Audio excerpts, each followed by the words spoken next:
Welcome to the Retirement Lifestyle Show. I'm your co-host, Roshan Loungani. I'm here, as usual, with Adrian Nicholson and Erik Olson, and we're excited for another episode. We have a special guest with us today, Jim Stanard, who's going to share with us his journey from the world of high finance to music. Welcome, Jim. Thanks. It's nice to be here. Yeah, thank you for joining us. I'm going to start with the question. I remember growing up, they would talk about right brain and left brain, and I'm not a neurologist or anything like that, but how do you go from a PhD in finance to someone that's about to put out his second album? That's great. I love the question because music and math have a very deep relationship. So, I am kind of a math guy, and I'm not sure which half the brain that is, but there are so many relationships between that and interest in music that that one seems kind of a natural to me. So I wanted to just, for our listeners, give an introduction to as well why we're having this conversation. So as our regular listeners understand, this is a show about more than investing or retirement planning or financial planning. This is really about thinking about your life from the standpoint of how do you live it to the fullest? How do you reap the most? How do you give back the most? And Jim's story is one that scores high on all of those marks. So this is an opportunity to listeners to go through a journey with us to use Jim's story and his approach to things as a potential jumping off point for how you think about how you might write your own story. So that's why I'm really, really excited to have you with us, Jim. Yeah, Erik, and I think what you said, how it's a journey, is one of the biggest things, because people think of just retirement as such a cut and dry thing or a transition from one career to another, where it's kind of all these pieces coming together to make one big picture that you can really look back and grow and really maybe discover new hobbies or new interests that you like. I think is a really key theme when it comes to retirement lifestyle. Mm-hmm. So I have a question. Jim, Roshan, please go ahead, Erik. All right. Well, I think it would be interesting for our listeners just to hear, because most of the time I think we want to spend on the music, but just to hear sort of like this, your summary version of what most of your career was spent in business. And then there came a point in time where you created the space in your life to re-engage on something that you'd loved from your youth and had been very engaged in from your youth, namely music. So tell us that story in a nutshell. Sure. Well, I grew up in the in the early '60s, and was in high school when the music scene with Peter, Paul, and Mary, Bob Dylan, Beatles were just coming out. And I was, completely fell for that hook, line, and sinker. I learned I hadn't been particularly musical. Played piano when I was a little kid or something, but, I always liked to listen to music, and started playing guitar. And was really pretty serious about my music. It was something important to me. Then after college, I got married, really focused on career, and so I just put the guitar in the closet. And I think there's an awful lot of people who do that. But I still was listening to music all the time and had songs playing in my head and so forth. I've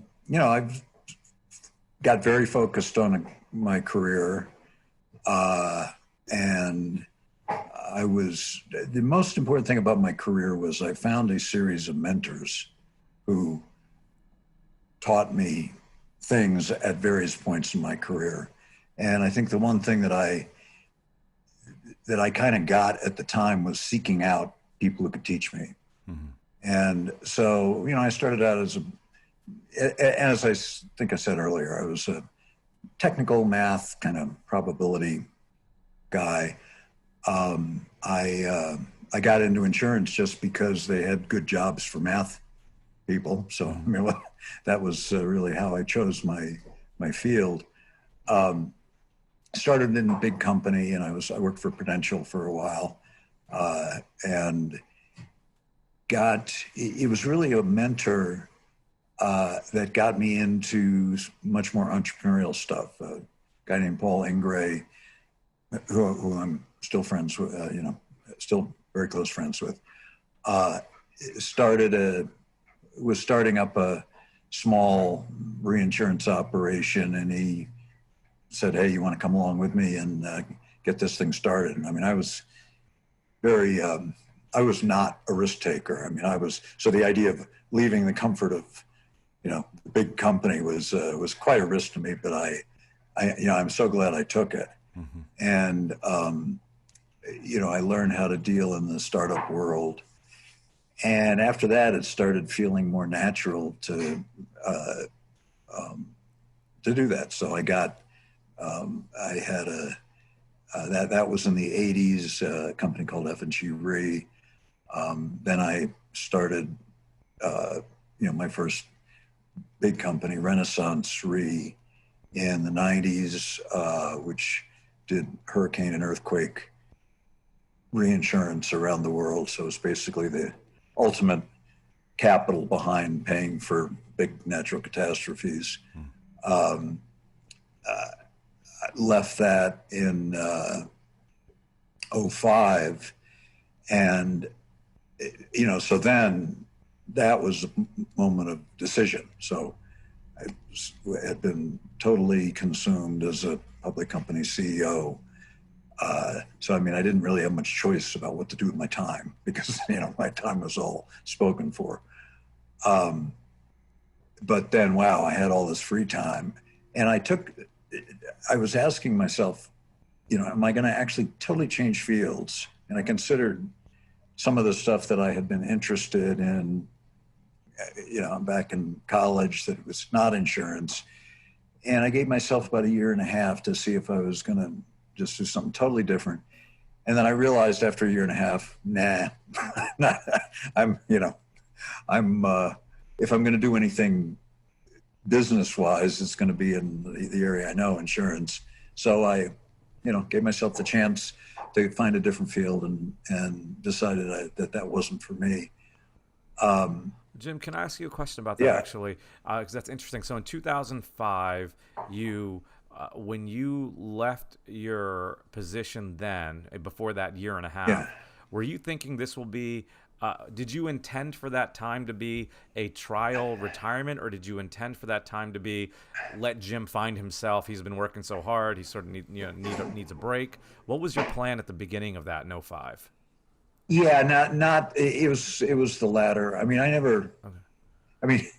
I'm actually don't have a defined retirement. I mean, I'm not retired. We could talk, financially, I'm not working full time now, but I never really have thought about a point in time of retirement. And I don't just, actually in the future, I don't expect, I think it's more just cutting back. But I want to be, I know in the insurance business, I see Hank Greenberg formerly of AIG, but is running a huge insurance operation at Star, is in his 90s. A person I'm a huge admirer of is President Carter, just turned 96 and still adding value and active, So, I look at guys like that, and that's, so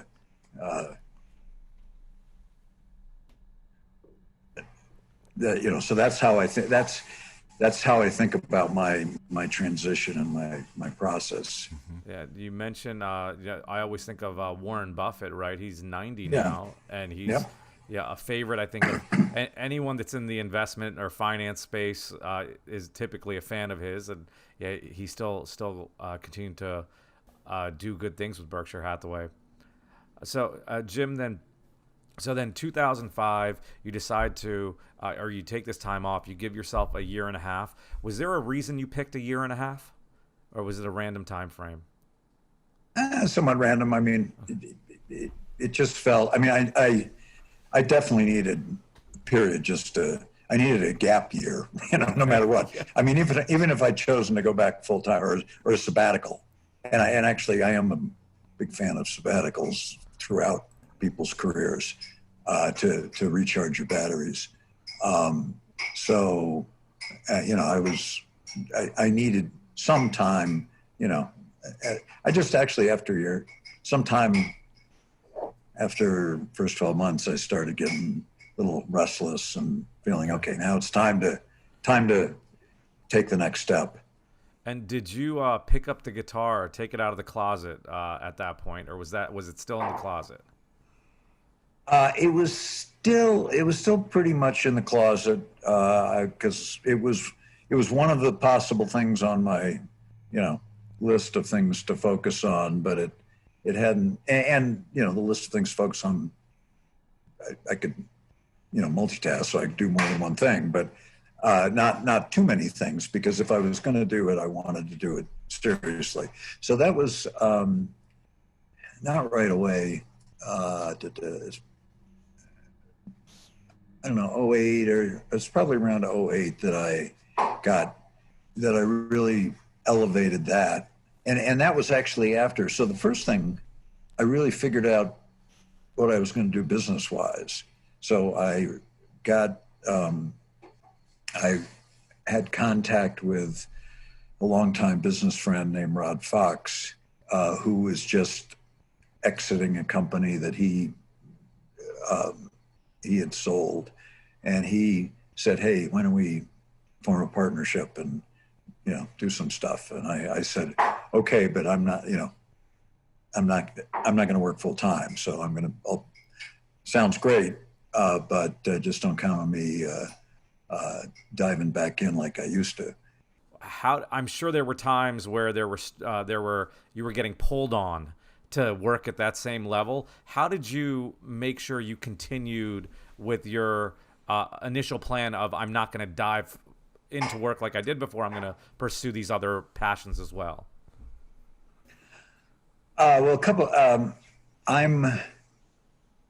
One of the things that I've learned how to do, I'm good at delegating. So okay. I'm good at identifying when some project needs me and when somebody else can do it just about as well. And if there's anything somebody else can do just about as well as me, then they're going to do it. I'm not going to, So, I mean, that is one of the skills I learned in my business career.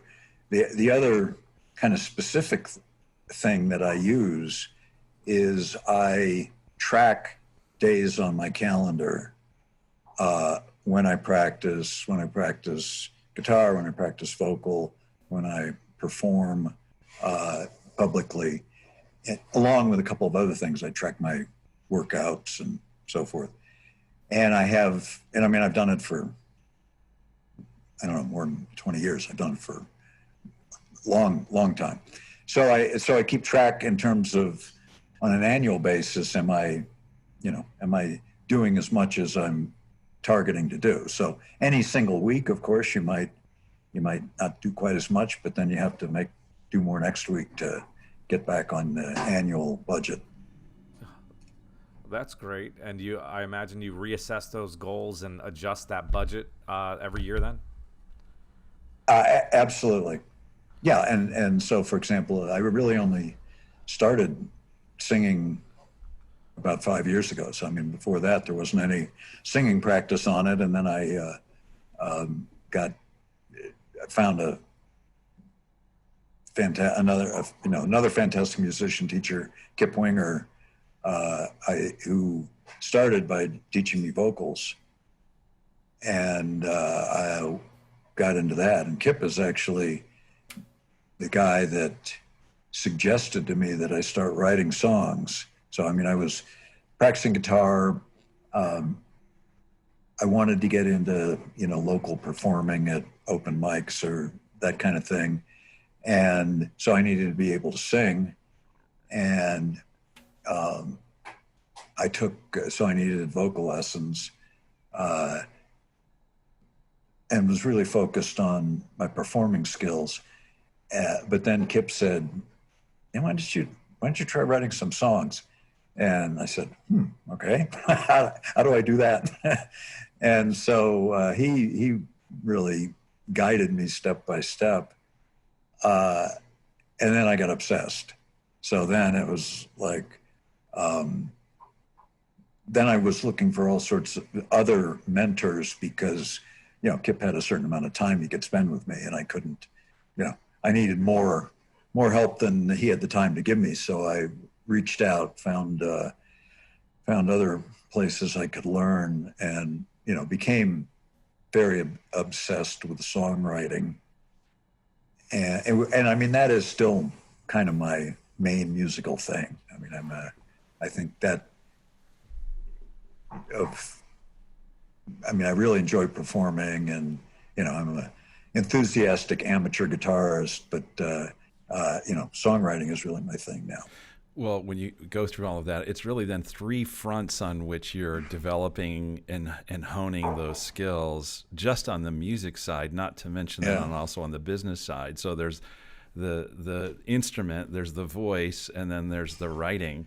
I was really fascinated by listening to some of your things, both from Bucketlist and then also from Color Outside the Lines. The one story that you told about Pancho Villa, and then the U.S. military response to that with the encroachment back into then in Mexico, everything from that to the beautiful Home, which is the opening song on your new album. So it's which of those has been, you said writing has been the most it's engaging, where it sounds like the passion. What's been the biggest challenge?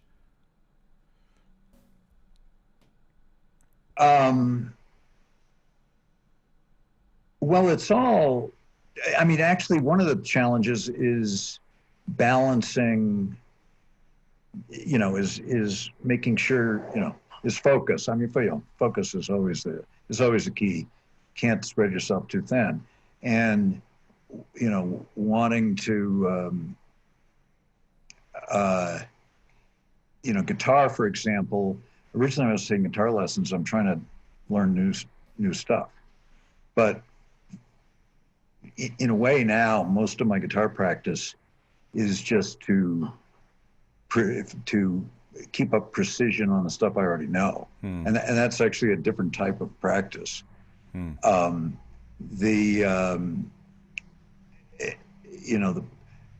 talk about even performance skills is a whole other category, and there's a whole area of performance psychology that actually is, that musicians look at, but also it's very similar to athletic performance psychology. And so that's actually an area that I'm just dipping my toe into. I want to get deeper into that. I haven't been able to put the priority on that.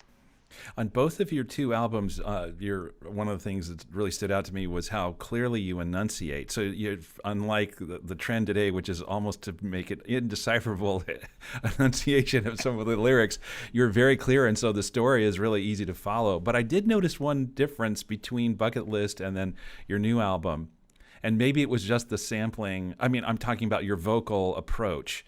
Maybe it was just the sample of the things that I was listening to, but it felt like there was a sort of a more lighthearted or more sort of the tonality was just a little bit more gentle, sort of. I don't mean it by implication to say that the second album isn't equally striking, but it was more friendly. Whereas the new album just seemed a little bit more gritty and what would I say? Sort of, I don't know, rough. Well, absolutely, and those are both. So, because the words, I mean, if you can't understand the words in my songs, you're kind of like wondering why I'm up there singing, you know? So I want to sing in a style where people can understand what I'm saying as a storyteller. And, like Johnny Cash or Willie Nelson singing,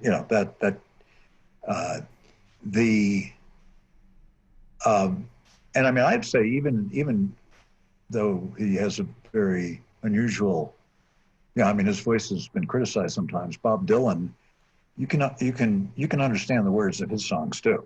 Yeah. And I mean, Dylan is my, by far the biggest foundation of my musical interest. As far as the vocals, I'm a much better singer now than I was when I sang the first album. And in that I am able to do it more gritty. And I mean, that's actually, I believe in advance and Oh, I liked it. The people I work with. So I mean, that's just actually me upping my game a level. Well, so you mentioned Dylan. You'd mentioned Dylan before, and in some of the interviews that I'd seen you do, but I didn't know that he stood out quite as profoundly as you mentioned. So one of the songs that you had, "Same River," had echoes of Dylan. I thought, because he did a collaboration, had Mark Knopfler of Dire Straits do some work with him, and whoever was playing with you, I think it was it John Skibick, Yes. the sound that he had there, I thought that's Knopfler. Skibick he is so good because you can dial. You say play Clapton, he'll play Clapton, play Hendrix, he'll play Hendrix, and I mean he is such a consummate guitarist, and and he did, and he came up with that vibe, and we actually dialed it back a little bit. Originally it was almost like a Knopfler track, and we said, well, let's so it really is funny that you picked that up, because absolutely first time we heard it, it's like, okay, that's Mark Knopfler. Yeah. That's great. So, Jim, tell me about just continuing on this journey. A theme that I'm getting from you is, you said it clearly, have a good teacher and do reps. Every question we ask you about sort of your journey and your improvement, you're referencing these teachers. If you're a teacher to some of our listeners and they're dealing with this transition, so let's say they're where you are in 2005, they need a break, they need a sabbatical to find themselves, what would be a helpful tip to them, something you learned during that time to help you decide your next step? Well, I believe in I believe in processes, things, and I mean there are many good ones out there, but things like the Covey 7 Steps, or I mean there are seminars where you step back and go through some formal process about setting your goals, rethinking, an exercise. Just imagine what your life looks like in 10 years, and what do you want it to look like? Those are things I got. I've always been kind of a big nut about self-improvement stuff. Covey, Tony Robbins, long time ago. I haven't been following his stuff recently, but I would take out the opportunity during my career to go to some management training courses where they would video you and really analyze, and through just detailed analysis of your performance. And so I think for somebody in a life transition period, you should step back, and once again, that's getting a mentor, getting some professional to just help you sort through the issues. And that would be number one. And number two is just my comment, but people won't necessarily believe it, but my comment is that you're um, most people I meet in their 50s and 60s, um, many of them, I won't say most, are underestimating what they can do with the rest of their lives. I mean, they're starting to, particularly if they're getting to the end of if they're starting to think about sort of the end of the career, and their career was so important to their lives, it's like, well, now what am I going to do? But I just think it's a mindset, but it's not, and you got to just, you can't tell people. I guess I would say, find people who emulate, such as President Carter. I mean, he's one of the biggest influences he's been in my life. Is he wrote books about every 10 years, sort of assessing his life. He wrote one when he left the White House in his late 50s. What did he think about? What did it look like going forward? How was he going to plan what to do going forward? And then he wrote one when he was about 70, and then he wrote one in his late 70s. And they're like a roadmap to me. It's like, okay, here's a very guy tremendous admiration for, just sort of dumping his thoughts out on the page about what did he think about that stage of life. Oh, that's really, really interesting and really helpful.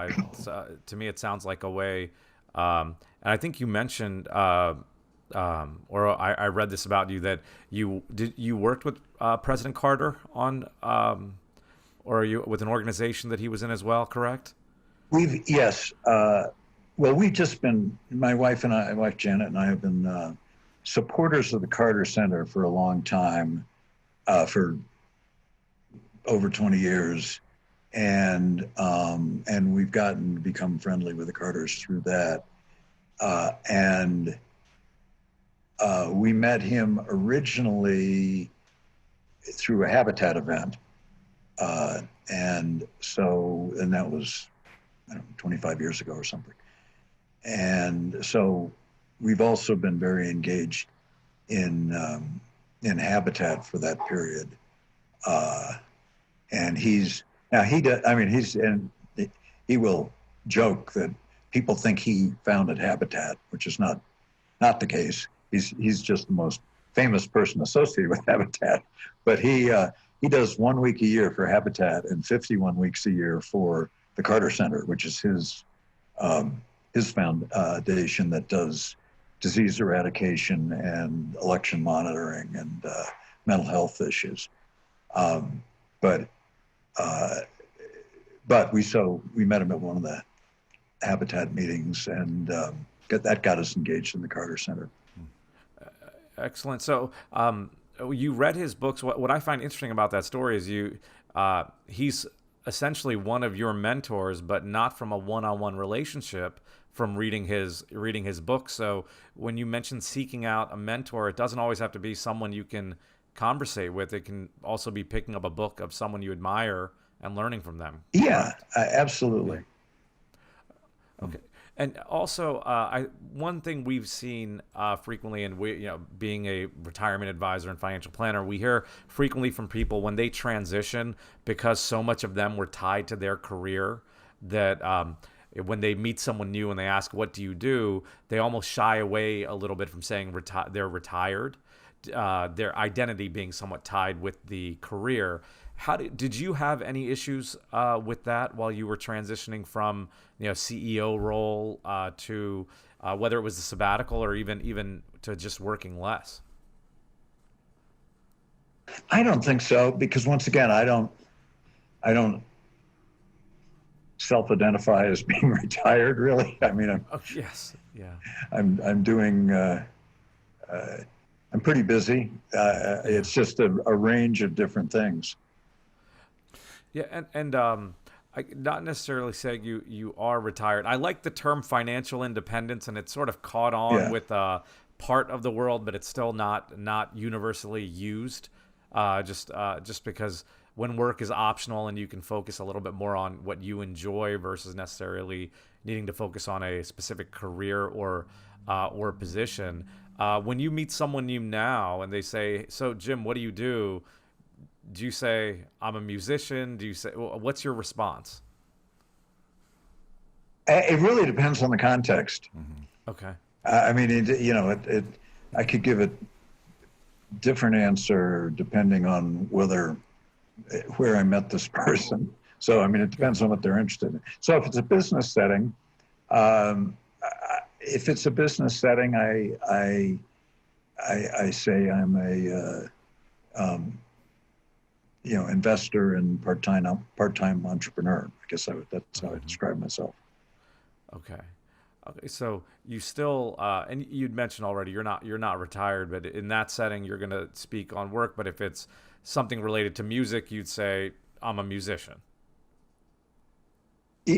Yeah. Although, yeah, I mean, if I had to pick one word, well, just one or two words, one word. So I'd say I'm a songwriter. A songwriter. Okay. And so, can I actually focus a little bit on the music for a few minutes? And first of all, for our listeners, I want you to be able to find Jim's music. And it looks like, by the way, Jim, you one of the things I think is really a lesson from what you've done is that you haven't done on the business side of it. You haven't done it. It doesn't look half-heartedly. I mean, just in terms of the music videos and the quality, the home video is world class. I mean, with Peter Yarrow and his daughter Bethany there, the images, whoever put that together, that was a lot of work and a lot of technology and a lot of creativity. And, there's a lot of things that you've been doing on just the whole thing leading up to the launch. Is it the 16th of this month that the album drops? Yes. So go ahead. Well, let me actually comment on that because, and I am very fortunate, and I mean anybody who is financially I'm not going to say anybody, but I think for the most part, people who are financially independent who I know, have done some smart things, taken some risks, but have been lucky. I mean, so there's really a lot of fortunate, things that my career went one way where it could have gone another and would have absolutely, completely changed my circumstances now. I mean, I do feel fortunate to be financially independent, and the music. Right. The idea is if I'm going to do this, I'm just going to see how far I can take it, and I'm going to do everything first class. And so, I mean, Kip Winger, who was producing my album, Grammy nominated. I mean, he's right. Incredible musician. He's commissioned to do a symphony for the Nashville Symphony. So, I mean, in terms of producing an album, I mean, there's nobody really, you can't get better than Kip. And I mean, Kip doesn't normally do this for people. I mean, it's partially really because we become friends that he has done this. So the movies are a little bit of the same thing. It's just a good friend of mine named John Childenko, who I've skied with for a bunch of years. He's a snowboarder. Is a movie director in LA. And when I was playing the music for him, he said, "Oh, Jim, I got to do some videos." That was the first, that was for the first album. And so he came up with the concepts. And we have a wonderful video for Dogs of War, where there's vintage photograph from the time of Pancho Villa. Right. So that was all John Childenko's idea. So I mean, John he's done full-length films, he's done Super Bowl commercials, so he's the real deal. So he had, a month ago, I flew out to LA and spent 4 days filming. We did 4 videos. I mean, and it was it's absolutely, totally professional, and that's just part of what it actually. It just makes the whole project more fun for me because I'm learning. I didn't really have the experience of being on set for 4 days. I mean, I've seen movies being filmed before, but I mean, to actually do it, it's an experience. I learned a lot. And we are doing marketing. We think we have a product that we're proud of. And so, and if we weren't proud of the product, I would be keeping it under a, in a bottom drawer, because I wouldn't want to embarrass myself. But we are proud of the product. We think it's very good. And so we are doing a lot of different types of marketing because we want to get it out there. Yeah. And also, I'm curious. I'm fascinated by the marketing process.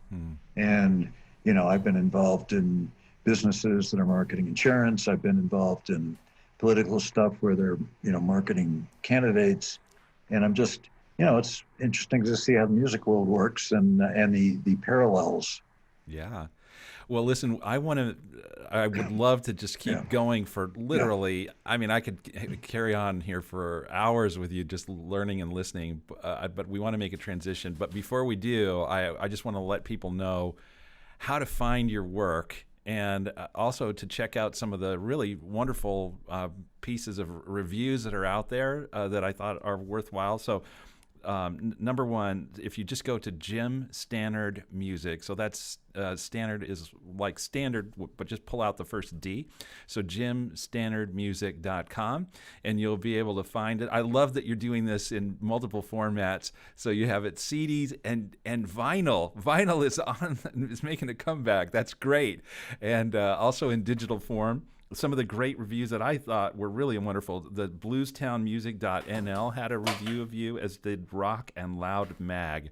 So those were really some first-rate descriptions, and just bringing more color and background to all that you've done. And actually, Jim, before we move on, I do have one other question I think might be helpful for us and our listeners. Your first album's called Bucketlist. Do you, in fact, have a bucket list? Not a formal bucket list. I have, okay.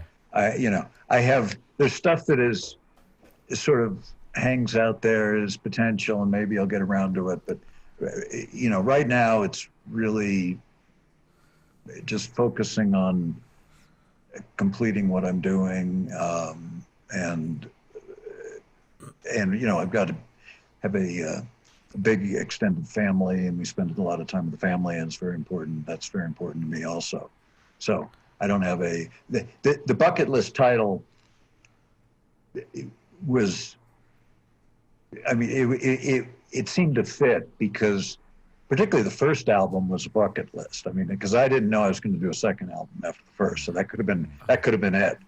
Okay. I'm much more inclined now there's probably going to be a third after the second one, because this is it is going so well. But there's also a song on the album called Bucket List, so it seemed a way to use that title. Title, yes, that's great. And one other question I've got for you is just and you mentioned you are not retired. You wouldn't call yourself retired. So I'm gonna just say, when you're transitioning from one thing to the other, even if you're looking at your goals for the year and you're saying, okay, the budget of time you're going to spend is going to shift this year from one project to the other. When someone that's listening is going through a transition like that, is there any single piece of advice, or even a couple things you think would be useful to make that transition smooth?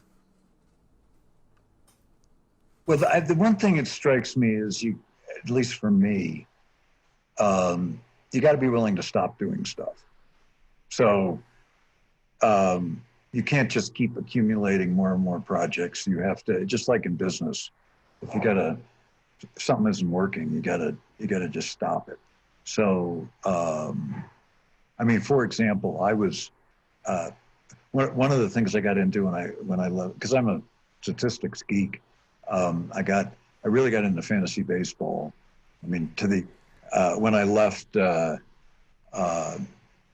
the in '06 and so forth, my son got me into it, but I got obsessed, and I mean to the point of going to Las Vegas to do high stakes auctions that were done live on Sirius XM Fantasy Channel. So I mean I was, but then, and I mean that takes a lot of time but I just made a decision. Hey, I like this, but I've kind of each year got less interesting as something new. It was just like, okay, same thing again. So I retired from that. I just stopped. And so, I mean, I think you have to ask yourself, what are some of your areas that are not productive? And so you can recapture that time. And then allocate it to something you enjoy Yeah. more. That's a great tip you said. I wrote it down as be willing to stop doing stuff. You just can't keep accumulating projects. I think that's great advice. And Jim, we mentioned to you, and our listeners know that we have two segments we like to close off with, either the science of happiness or what we call high impact life, where we like to highlight a charity, a group, an organization. And you've done a lot of work with Habitat for Humanity, and we will share the website habitat.org with all of our listeners. But can you tell us how you got involved and what you found so fulfilling to the point of becoming a director with Habitat? Well, I've always, ever since college, I've always been interested in the problem of economic development, and as it was characterized back in the late '60s, the war on poverty and so forth. I mean, now I like to think of it more as question isn't how to prevent poverty. The question is how to create wealth. So you got to look at it, because the normal state of humans over the last thousands of years is poverty. And so what's unusual is how wealthy humans became over the last 200 years, and how did that happen? So, I mean, my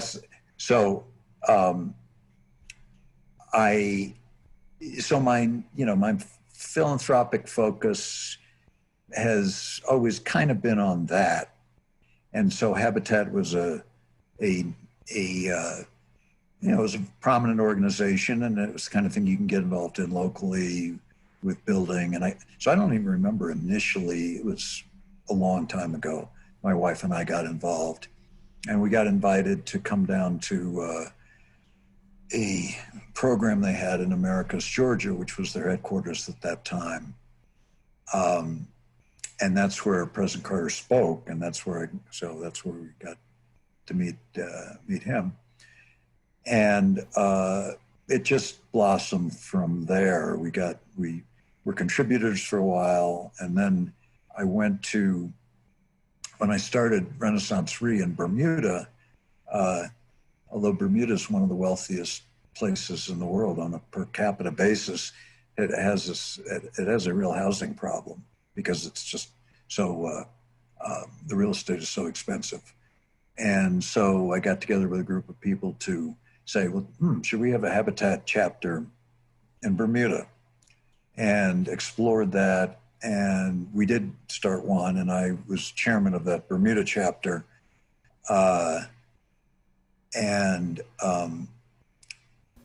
So that got me more involved. And then after I left Bermuda, and back in the US in '06, I handed off that, and that chapter's still going, and got then involved in another project. I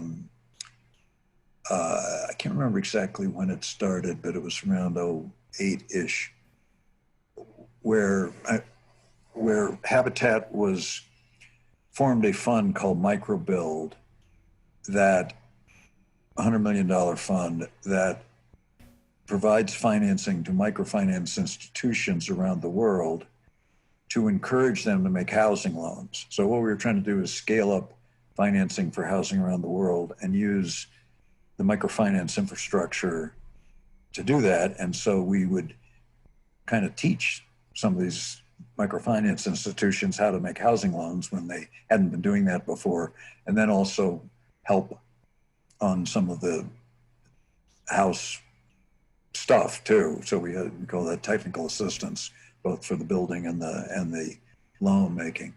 And because of my activity in Bermuda, and because of I